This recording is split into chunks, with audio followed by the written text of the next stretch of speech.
So, what if the very engine driving your quest for fulfillment, that constant striving for more, what if that's precisely what's keeping you from feeling? Yeah, it's a provocative thought, isn't it? Almost rebellious. It really is. It challenges a core assumption that many of us hold about personal growth. Definitely. The idea that searching, striving, that's the path. But what if, instead of leading us, our relentless search is actually, a self-imposed welcome to the deep dive? We unpack insights from the most thought-provoking sources to bring you shortcuts to being well-informed. And today, we're diving deep into a really powerful It's called You're Empty Because You're Always Searched by Night Drive.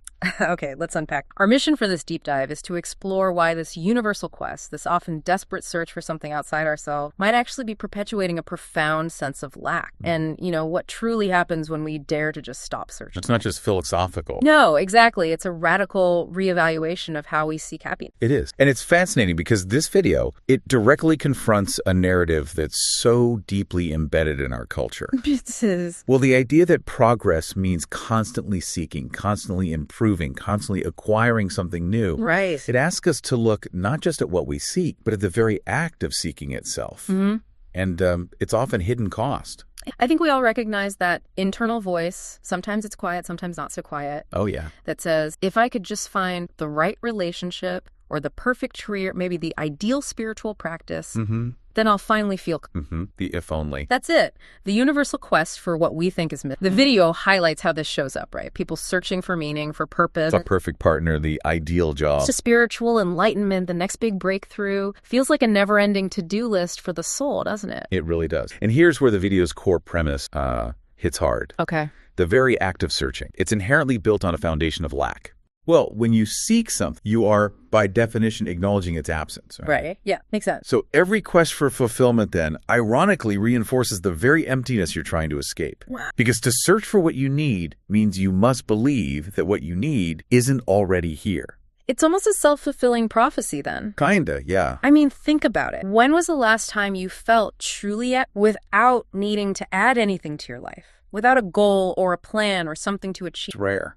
That feeling is incredibly rare for most of us because we're just so accustomed to being in search mode. Always looking ahead. Yeah. Like if you're constantly looking for your dream job, aren't you implicitly telling yourself over and over that maybe you're not enough in it? Precise. And the cruel irony, the video points out, is that the more desperately you search for fulfillment, the more convinced you become that you don't actually have it. So the search itself pushes it further away. In a way, yes. Every new method you try, every self-help book you read, every course you take, they all subtly, maybe unintentionally, whisper the same message. You're not complete. Keep looking. There's always more. Okay, that's where it gets really interesting, especially for our audience who are often driven. We're often told to be ambitious, to strive. How does the video differentiate between healthy aspiration and this perpetual searching it calls problem? That's a really critical distinction.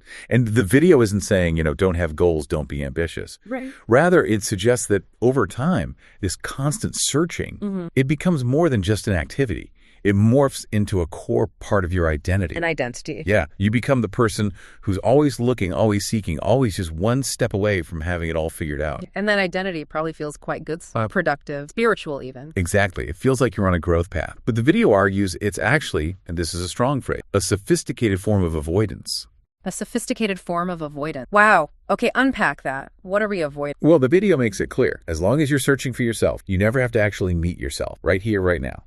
As long as you're seeking fulfillment out there, you never have to face the possibility that maybe, just maybe, you might already be complete. Okay. And crucially, as long as you're looking for your purpose, you never have to embrace the purpose that's already alive in just being you in this present moment. So you avoid the raw, unvarnished truth of who you are right now. That's the idea. The real you gets postponed. So what you're saying is the searching mind is clever. That's a quote, I think. Yeah, it is. It convinces us that this feeling of emptiness is a problem to be solved, something broken. Right, instead of maybe just a space to be explored. It turns our natural wholeness into a future goal instead of a present reality to be That's quite a trick. It's a very clever trick. And think about the fear associated with stopping the search. Yeah, that sounds terrifying. It does, because it questions this central identity we've built. Who would you be if you weren't constantly working on yourself, trying to become someone better? How would you even spend your time? Exactly. These questions feel scary precisely because they point to a truth maybe we've been avoiding, that you've been, in a sense, running from yourself for so long. What? The video asserts the emptiness isn't because something is missing. It's because you've been living, and this is another quote, like a refugee in your own life. A refugee in your own life, always looking for a better home somewhere else. Instead of recognizing you're already there, you're already home. But I can imagine some listeners pushing back right now thinking, okay, but if I stop searching, won't I just become complacent, stagnant? What's the video's take on that? Is there a nuance we're missing? That's a really valid concern, and it gets right to the heart of this paradox. The video suggests it's not about becoming complacent. It's about shifting the foundation. The idea is the emptiness isn't the core problem, the frantic searching to fill it. It's about recognizing an inherent state of okayness, maybe even completeness first. Before you act. Kind of. The really pivotal insight is that the very act of searching for fulfillment creates the experience of unfulfillment. Say that again. The act of searching creates the unfulfillment. Yes. Think about it this way. If you constantly tell yourself, I need to find myself, then your consciousness, your lived experience, is already operating from the premise that you are lost. Okay. I get that. It's not just, philosophical wordplay. The video argues this is how our internal narrative actually shapes our perceived reality. So if I constantly tell myself, I need more money to be happy, am I essentially programming myself to always feel like I don't have enough, even if I objectively do okay? That's the mechanism proposed, yes.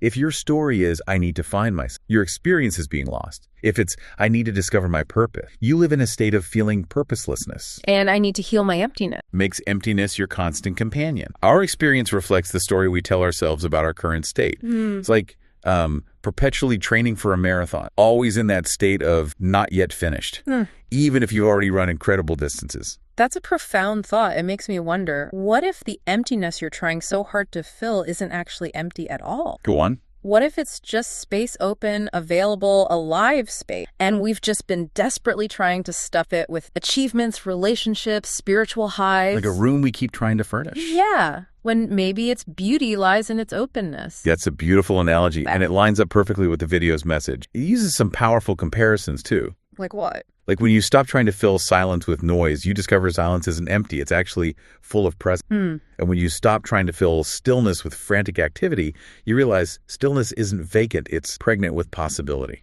Okay, I like that. Pregnant with possibility. So the idea is perhaps the emptiness you feel isn't a void that needs filling, but maybe an openness that needs to be appreciated. Not a problem to solve. But maybe a gift to be received, because that space, that openness, is actually free. It's not lacking anything. It's like finding a vast, clear blue sky and deciding it looks wrong, so you try to fill it all up with clouds. Exactly. You're trying to fix something that isn't broken, just open. So let's get practical. What actually happens when someone, tries to stop this endless seeking? When you genuinely attempt to drop that story that something is missing, found, it sounds simple, but also, frankly, a little terrifying. Oh, it is terrifying.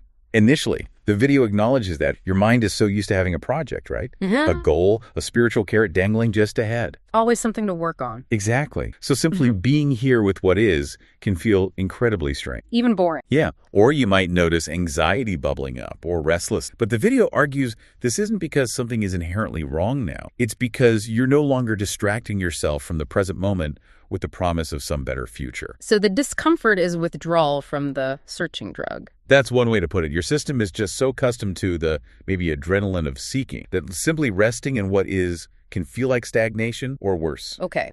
But the video says if you stay with this discomfort. Yes. If you resist that powerful urge to immediately find a new goal, start a new search, download a new app, something beautiful begins to emerge. And what are these beautiful things? You mentioned earlier that life is already happening without your man. Can you give us a tangible example? Like in the middle of a chaotic day, what does that awareness feel? Okay, absolutely. Imagine a typically busy morning. Instead of frantically running through your mental checklist of everything that needs to be done just to feel okay or productive. Yeah, the usual rush. You might just consciously read maybe for a second. The warmth of your coffee, or the sounds outside your window, the feeling of your feet on the floor. It's subtle. Not a big lightning bolt moment. Probably not. You just start to notice gently that life is already unfolding right here, right now, without your management or improvement. That aliveness doesn't need to be achieved through effort, already flowing through you with every breath. So applying that, the love we've maybe sought, peace we chase, even purpose itself, the video says they're already how. It argues that the love you've been seeking outside is actually already present in your capacity to feel anything at all.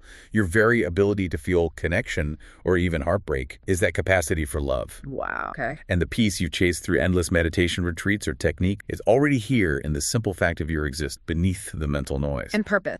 That ever-elusive purpose you've tried to discover or manufacture. The video suggests it just reveals itself as the natural expression of who you already are right now, not who you think you should become after you find it. So it's more about recognition than discovery. Exactly. It's like slowly, gradually, you start to realize that the emptiness you spent so long trying to fill wasn't really empty. It was actually fullness you just didn't recognize. It was openness that maybe you mistook. And freedom that you interpreted as scary empty. So this isn't about becoming enlightened in some grand way or reaching a final spiritual summit like the video. No, not necessarily. It's much more grounded. It's simply about coming home to the ordinary miracle of being alive right here, right now. Without needing it to be different or better or more. Precisely. It's like a fundamental reevaluation of our whole operation, seeing that constant chase for external validation or self-improvement as a kind of self-imposed exile. Always searching for a better version of yourself out. While your true, complete self waits patient right here. Okay, so when you finally stop searching, or at least search less frantically and start simply being, the video says everything changed, but maybe not in the dramatic, movie-like way we might expect. Right. So for the everyday person listening, what does living from fullness actually look like? Can you give us some real-world scenarios, career, relationships, goals? Yeah, definitely. It's not about becoming a totally different person overnight